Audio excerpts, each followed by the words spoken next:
برای تارگت زدن بیش از 200 تا شرکت، هکرها فقط به یه تماس تلفنی نیاز داشتن. همزمان نگرانی درباره امنیت ایجنت ها باعث شده اوپن ای آی بخواد روی بخشی از مدل های بعدیش ترمزی بکشه. یه مدل هوش مصنوعی جدید هم قرار روی کامپیوتر شخصی شما اجرا بشه و کارهای با کیفیت نسبتا قابل قبولی ازش انتظار میره. و تسلا و اسپیس ایکس هم نزدیک 17 میلیارد دلار وارد جنگ چیپ های هوش مصنوعی میکنن. اما این خبرها چه تأثیری روی آینده تکنولوژی و کار ما برنامه‌نویسا دارن؟ تو چند دقیقه آینده مهمترین اتفاقات 2 هفته اخیر توی حوزه ای آی و تکنولوژی رو با هم دیگه بررسی میکنیم. من ادریسم و اینجا تکاپ شماره 2.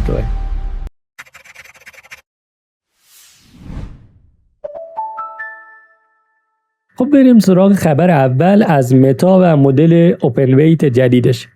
متا 10 آگوست یه مدل جدیدی به اسم میوز گلیمر معرفی کرده، یه مدل اوپن ویت که برای کارهای ایجنتیک طبق گزارش ریترز حتی میتونه روی کامپیوتر شخصی یا لپتاپتون با یه جی پی معمولی اجرا بشه، روی مکبوک ها و دسکتاپ قابل اجراست.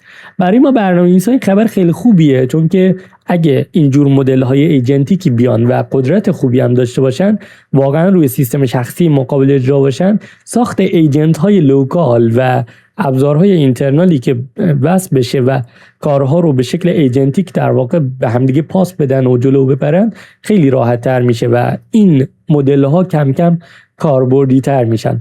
رقابت ای آی الان دیگه فقط روی بنچمارک و اینا نیست، روی قدرت مدل نیست و اجرای لوکال، هزینه توکن ها و کنترل روی مدل هم دارن سهم بیشتری کسب میکنن توی این معادله. اینم یادمون باشه که هرچی مدل ها و ایجنت های هوش مصنوعی قوی تر میشن، یه مشکل دیگه هم باشون بزرگ میشه، اونم بحث در واقع امنیت و سیفتیه. خبرهای خیلی زیادی میشنویم از این که فلان ایجنت فلان کار رو انجام داده، نمیدونم دیسک رو پاک کرده. بریم سراغ خبر دوم از اوپن ای آی و بحث امنیتی که داریم درش حرف میزنیم. طبق گزارش گاردین، اوپن ای آی بخشی از کار روی مدل قدرتمند بعدیش آسترا رو متوقف کرده.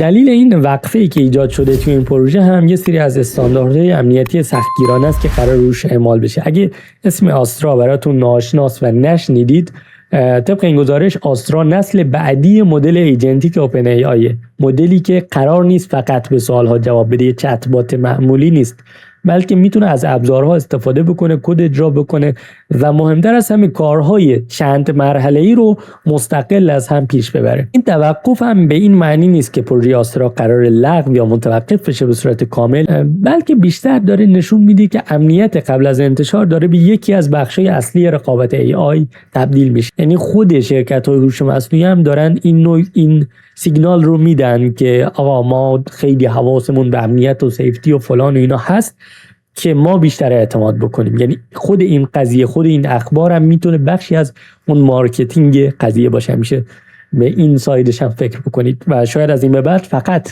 بنچمارک یه مدل مهم نباشه، بلکه اینکه چقدر میشه به یه ایجنت اعتماد کرد. اینم شاید یکی از معیارهای اصلی ما باید قرار بگیره، خصوصا توی آینده‌ای که احتمالاً ایجنت ها خیلی ارزون تر میشن و مدل های هوش مصنوعی رقابت بیشتری با هم دارن و در دسترس ترن. به اصطلاح بریم سراغ خبر سوم. تسلا و اسپیس ایکس اعلام کردن که برای ساخت مجموعه‌ای به اسم ترافاب یا همچین چیزی توی تگزاس توی مرحله اول حدود 16.8 میلیارد دلار سرمایه‌گذاری میکنن. هدفش هم تولید یه سری چیپ های پیشرفته ای آی برای پروژه‌ای مثل سایبر کپ و زیرساخت‌های محاسباتی اسپیس ایکس.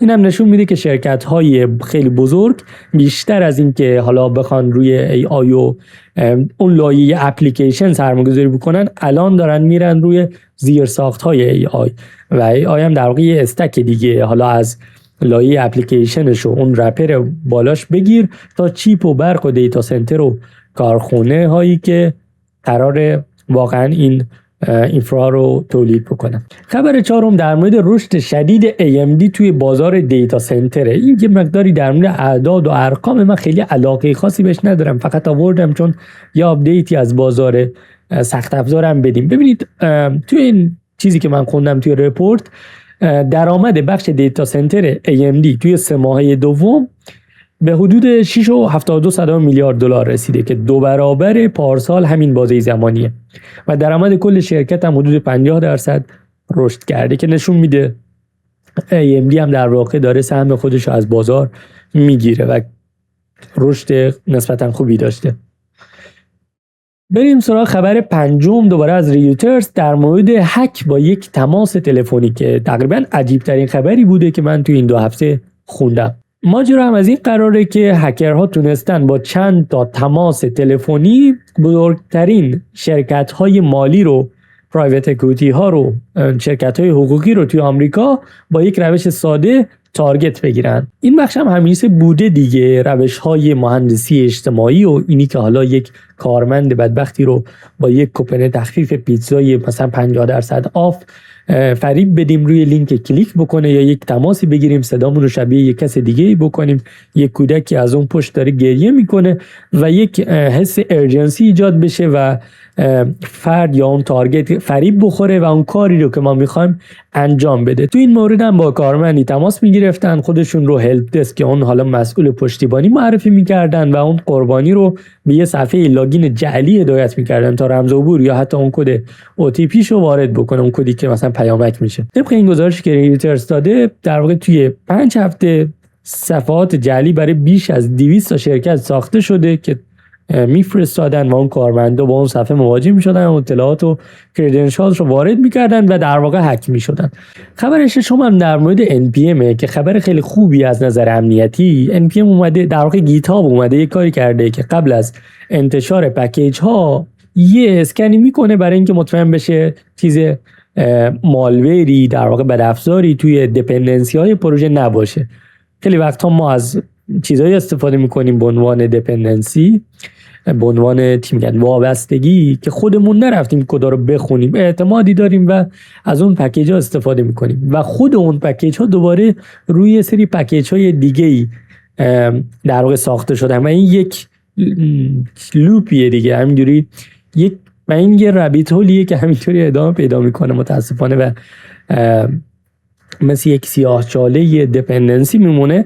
منتها کاری که گیت هاب کرده اینه که خب خیلی وقتها هک ها از طریق همین دیپندنسی چین در واقع اتفاق میفته و اومده یه اسکنی انجام میده و اگر مشکلی باشه اون جریان گیت هاب اکشن رو، اون ورک فلو هایی که شما به صورت خودکار رو اندازی کردید توی اون پروسه CI/CD پروژهتون، اونو میاد متوقف میکنه و بهتون نوتیفیکیشن و ایمیل ارسال میکنه. اگر هم خودتون کسی هستید که یه پکیج ریلیز کردید که دیگران استفاده میکنن، اگر مشکل امنیتی باشه پکیجتون در واقع متوقف میشه و بهتون ایمیل میده که آقا برو مثلا چک بکن یه مشکل امنیتی داره یا یک چیزی مشکوکه توی پروژهتون، که اون موقع شما میتونید اگر واقعا اشتباه بود اون در واقع اسکن AI میتونید اپیل بکنید و درخواست بدید که آن بلاک بشه اون پکیجتون.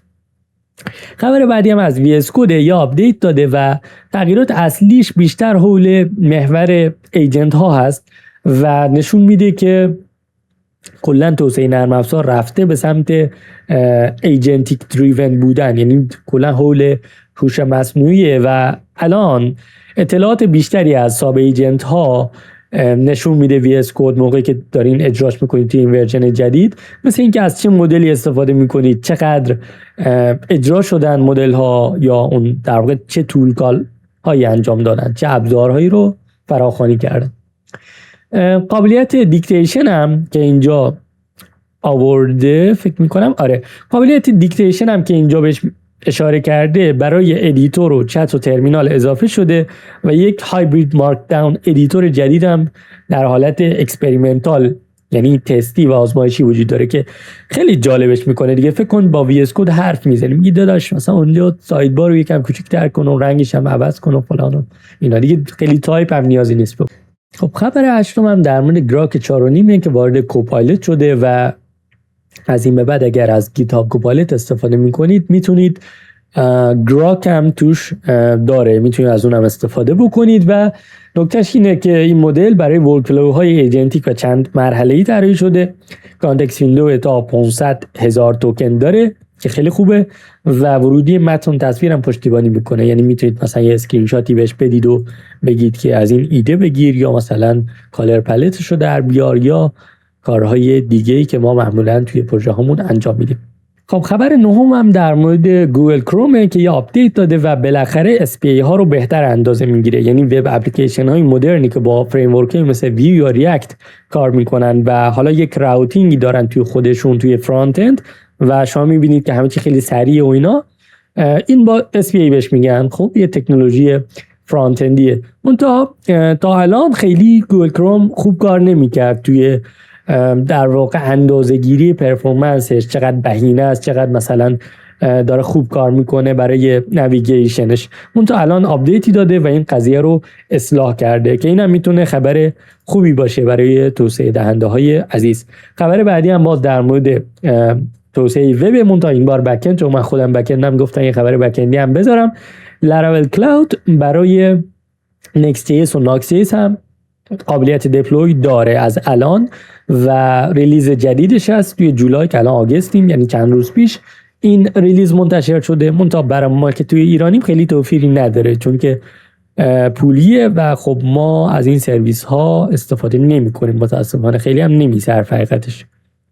خب اینم از این. امیدوارم که این تکاپ شماره 2 هم براتون جالب بوده باشه. سعی کردم خلاصه بکنم، خیلی از اخبارم نیاوردم ولی اونایی که مهمتر و جالبتر بود و سعی کردم از کاتگوری‌های مختلف براتون بیارم.